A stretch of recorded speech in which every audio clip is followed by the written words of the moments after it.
Oh, it was just so fantastic to watch Claire actually stand up to Victor and call him out for using Lily the way he did. Let's hope she sticks to her guns and doesn't fall for Nikki's pressure to join Chancellor. Just because Victor grew up in an orphanage doesn't give him a free pass to manipulate everyone's lives and hurt people along the way. As for Kyle and Claire, they're like the perfect pair of Dumb and Dumber. Honestly, they're a couple of complete lunkheads. Victor's whole "I did this to help you" excuse with Kyle is just him trying to justify his control freak behavior. He tells Kyle, "One day you'll understand," but what he really wants is for Lily to fall in line with his family, and to be honest, I'm not buying it. And don't even get me started on Victor pulling the orphanage card every time he wants to raise chaos in people's lives. It's so tiring. Just because he had a rough start doesn't mean he's entitled to be so cruel and vindictive. Honestly, hearing that sob story again, it's beyond nauseating. But mark my words, Lily's going to take back Chancellor, with Kane's help, of course. I'm not worried about that. Oh, and did anyone else notice Victor's stomach when he was with Nikki in today's episode? That and the scar by his right eye? Yeah, not subtle. And seriously, does anyone else think Diane's eyeing a bigger role, like running her own company instead of being stuck in second place? You know she's itching for that power. Hey everyone, welcome back to Radiant Serum. I'm Aubrey, and I hope your day is shining bright. Thank you for joining me. Let's jump right into today's video. Oh, where do I even start? Tracy, played by the amazing Beth Maitland, is such a knockout. Yet they keep dressing her like she's the grandmother at a garden party. Seriously, can someone please give her a wardrobe update? It's beyond time. Every time I see her in one of those oversized, flowing caftans with the split opening, I just want to scream, "This is not your look." Tracy is stunning. She deserves clothes that show off those curves, not hide them like she's some frumpy matron from a 70s catalog. Now I get it. Maybe they want her to be more laid back, but if we're sticking with the flowy style, let's at least lean into a hippie chic vibe, something more reflective of her free-spirited personality. She's a beautiful, strong woman, and her wardrobe should do her justice, not make her look like she's trying to blend into a group of retirees at a knitting convention. Seriously, some of us BBOs would be so happy to see Tracy get a wardrobe that embraces her figure, and I'm sure others would agree. In praise of Melody Thomas Scott and a little stroll down memory lane. So I've been glued to The Young and the Restless since it first aired. Basically, I've seen it all. And let me just say, Melody Thomas Scott really deserves a standing ovation. First off, this woman has seriously mastered her craft. From drama to comedy, she nails it. Even when the show's scripts are, let's say, questionable, she somehow manages to make it look like the Emmy should be handed to her for just showing up. That's some talent. And let's talk about how she's aging like fine wine. Seriously, have you seen her lately? 11 to 26, 24? She looks absolutely fantastic. Like, what's her secret? If this is what aging gracefully looks like, I'm taking notes. Honestly, she deserves all the applause.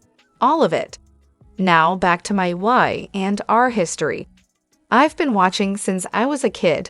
The first thing I'd ask my mom when I came home from school was, "What happened today?" And if I couldn't catch it live, because life, I just hop on Paramount, the only streaming service I use. Because obviously, I need to stay updated on all the drama. Oh, and my mom? She was a true fan. She had the Y and R plate collection. And guess who's stuck with it now?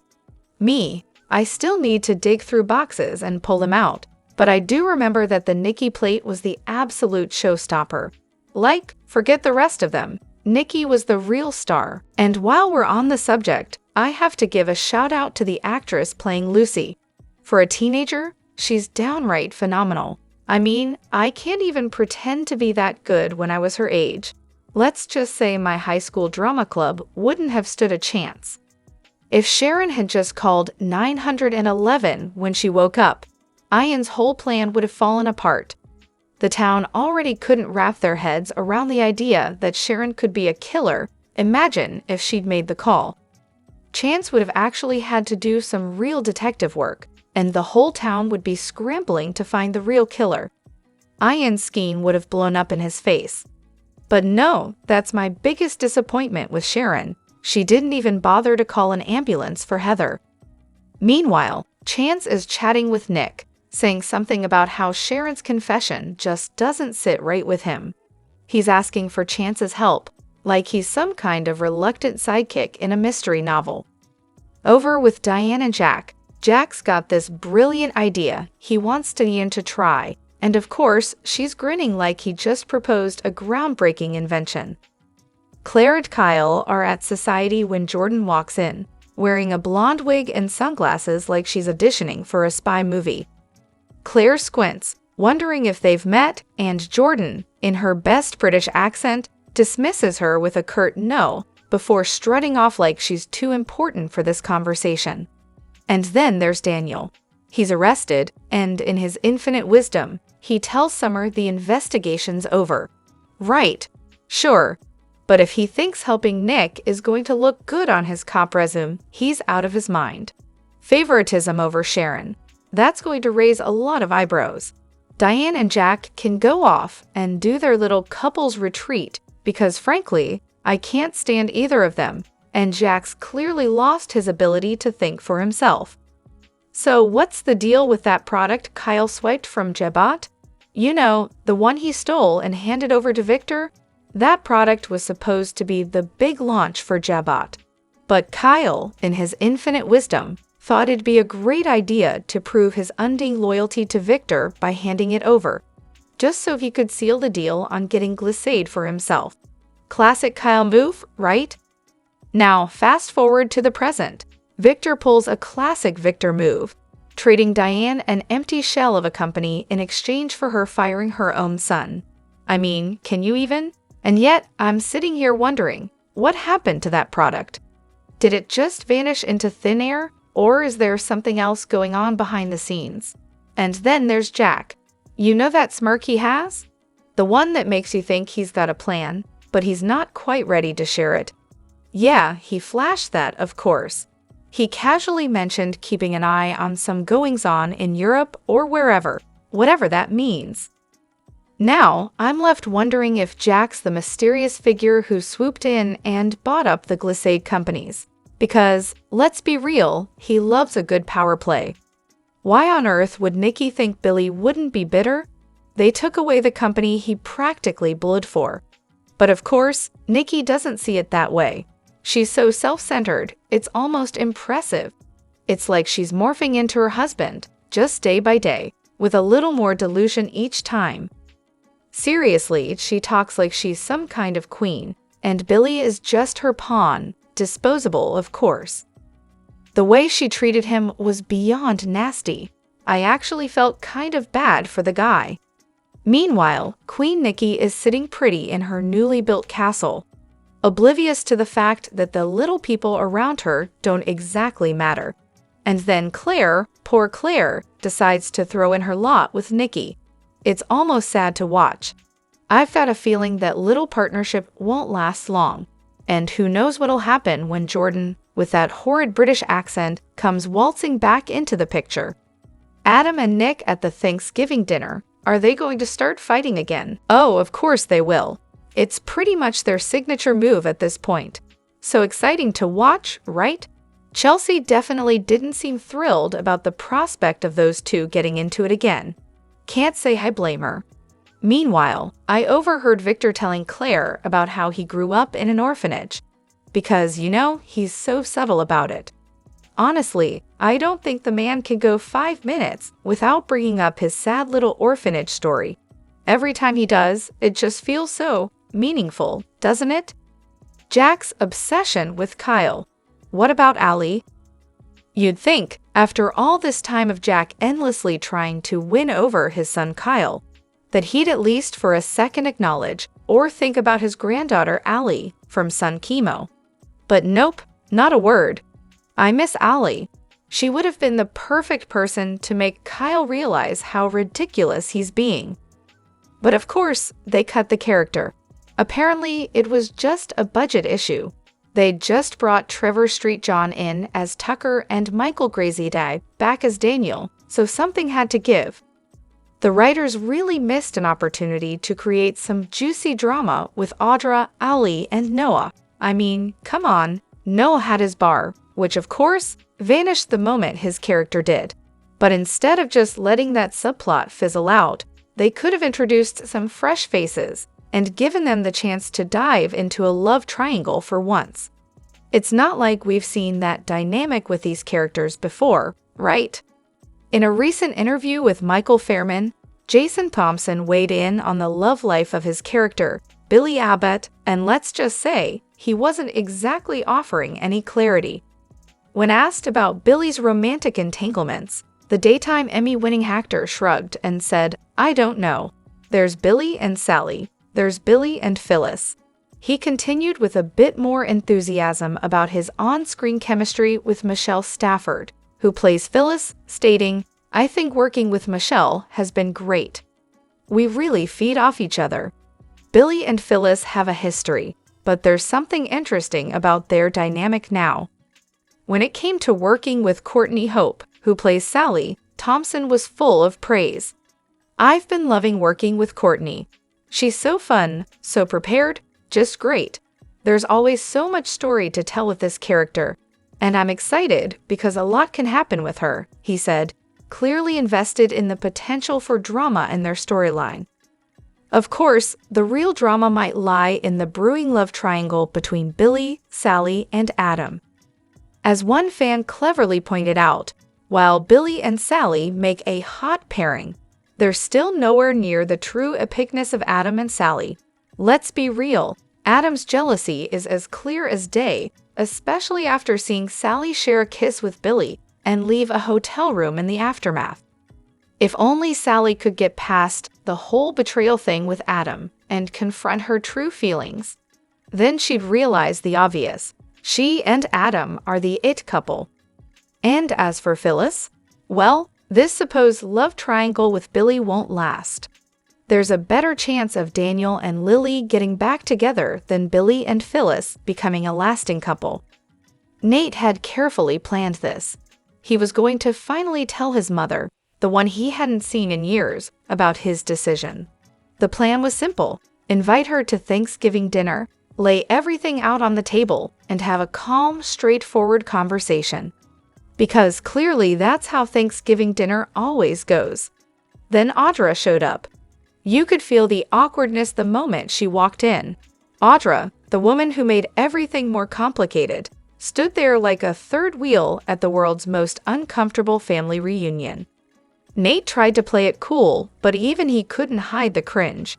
The whole scene felt forced, like a bad sitcom that everyone knew was heading straight for disaster. Just when Nate thought the tension couldn't get any thicker, Amy Lewis dropped the bombshell. She wasn't Nate's mother. No, that title belonged to someone else. Amy had a history with Nate's father, an affair from long before Nate was born. And now, as if things weren't already awkward enough, she had a mission to find her son, Nate's half-brother. Because, of course, this was exactly what Thanksgiving needed. A long-lost half-sibling to complete the dysfunctional family picture. Jack and Diane? Oh, they're the perfect enablers. They've raised a monster in Kyle, a spoiled brat who thinks the world revolves around him. Case in point, the latest tantrum. He didn't get exactly what he wanted right away, so naturally, the world had to stop spinning until they handed it over. And guess what? Not only did they cave, but Kyle is still as entitled and insufferable as ever. Does he learn from this? Of course not. He's convinced he deserves everything, like that cushy CEO spot at Jebot. Let's not forget his glorious return from New York a few years ago. He practically went to war with his father, Jack, all because he thought it was his birthright to run the family business. He even threw in a retire or I'll leave town ultimatum if Jack didn't step down. Spoiler alert, Jack caved, but Kyle, still the same brat. still refuses to grow up, still holds a grudge, and still thinks he's owed the world, while treating everyone around him like garbage. Classic Kyle. Claire's new job. I wasn't exactly glued to the conversation, but from what I gathered, Claire didn't seem thrilled with Nikki and Victor's business methods. Yet, guess what? She still took the job. Why? Because she disapproves? But hey, let's still go along with it. Brilliant move. I get it though. She wanted the job. And after hearing Victor's favorite sob story about how everything he does is for his family, cue the tiny violins, she probably convinced herself that it gave her a nice little moral pass to work there and still act like she's the good guy. It's honestly kind of sad how easily she bought into his smooth talk. But hey, at least she's finally out of that nanny role. Now, if she could just see through Kyle's whiny, spineless act, that would be a bonus. Can anyone figure out what that framed picture Victoria gave Nikki was all about? It was on yesterday's show when everyone was giving Nikki gifts for her new office. Victoria handed her a framed picture featuring a flower and the words, "Don't forget to breathe." Well, someone really needs to give Victor a sign too. One that says, "Don't forget to breathe," because he's about as chill as a pressure cooker on the verge of exploding. The real reason Jordan refuses to report on the Neumans for Ian? Simple, she doesn't want to be the one to break it to him that none of Sharon's loved ones actually care about the fact that she killed someone. They just want to be there for her, which is definitely not the kind of news Ian wants to hear. Now, I wouldn't go as far as saying they don't care about her killing someone, because let's be honest, we all saw the horror on their faces when Sharon admitted to killing Heather. They're just struggling to wrap their heads around it. Sure, they might be horrified, but they're not going to turn their backs on her the way Ian was hoping. So yeah, Jordan's probably not too eager to give him that bad news. Will Lucy take her anger out on Faith? Lucy will probably seek out Faith, and it's likely Faith will defend Sharon. But who knows? They might even bond a little, especially since neither of them was born when Cassie died, and they don't fully understand the history between Sharon and Phyllis. I'd love to see that, honestly, because I like both of their characters. It makes total sense to have this scene, though. Why would they just ignore it? There has to be some kind of reaction. Lucy should definitely be upset. Her emotions are totally justified. It's only natural that she'd be feeling a lot right now. Claire sure is getting an eye-opening crash course in her charming new family. Today, she got both an earful and an eyeful, seeing just how cutthroat and ruthless they can be in business. Honestly, that would make anyone think twice, family or not. What exactly is Claire even going to be doing with them, though? And let's talk about Nikki, who conveniently forgot to mention her own role in deceiving Lily. She painted such a rosy picture when she was talking to Claire, leaving out all the messy details. Nikki did eventually admit that she and Victor had used and misled Lily, though they totally admire and like her. But according to them, she belongs with the Winters family. You know, because Victor's opinion on where Lily works should carry so much weight. Where Lily works is her choice, not theirs.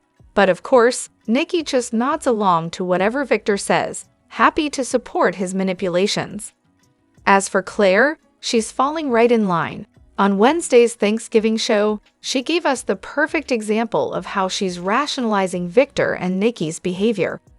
She's clearly all in for joining the Newman gravy train, dreaming of becoming Nikki's right-hand person at Chancellor. And she's just begging for some way to justify it all so she can pretend to still be the good person. Looks like Victor's tired, old line about doing everything for his family is going to be just the excuse she needs. Why is Sharon forgetting about Noah? It's really strange that Noah hasn't been mentioned at all lately. Sharon was planning to say her goodbyes, and wouldn't Noah, her son, be one of the first people she'd call? It's a shame because both Noah and Ali were characters I actually liked, and they made a nice couple. Characters like them tend to just disappear though, often sent off to Europe for no apparent reason. It feels like the show never includes Noah in anything, even though he's the only male child of Sharon and Nick. He's been the closest to Sharon, especially in her more vulnerable moments, and could always calm her down when she was spiraling. It's baffling that he's not home with his family, helping her through all this. And then there's Ale. What happened to her? They bring her back, and now she's just gone, a character completely dropped within a year. So much has happened, and we haven't seen her once. Honestly, it feels like neglect on Sharon and Nick's part. Their kids are being ignored, and that's going to cause emotional issues down the line. Noah, especially, was the one who accepted Sharon back after she had abandoned him and Cassie. Cassie, on the other hand, was not nearly as forgiving, so it's puzzling why Noah hasn't been included in these important family moments. As for Jack, he does have a right to love his wife and have her live with him in the mansion. Ashley's hatred for Diane is pretty obvious, and using Tucker moving in as a way to mess with Jack and Diane's relationship only adds to the friction. Sure, Ashley had a right to be there, but she didn't make it easy, showing just how much she dislikes Diane being around. And Kyle? Yeah, I totally agree that Billy should get a better position at Djibouti. Kyle betrayed his own family and tried to destroy Djibouti with Victor's help, so why is he even in the running for a big position? However, Jack does have a tendency to forget about his other relatives. He's all about Harrison, but what about Ali? He should at least mention her now and then, especially since they're still family. It feels like she's just been forgotten entirely. Drop your thoughts in the comment section below. Do you agree or disagree? Don't forget to like, subscribe, and hit the notification bell for more updates. Your opinions matter, and I will see you in the next video. Thank you.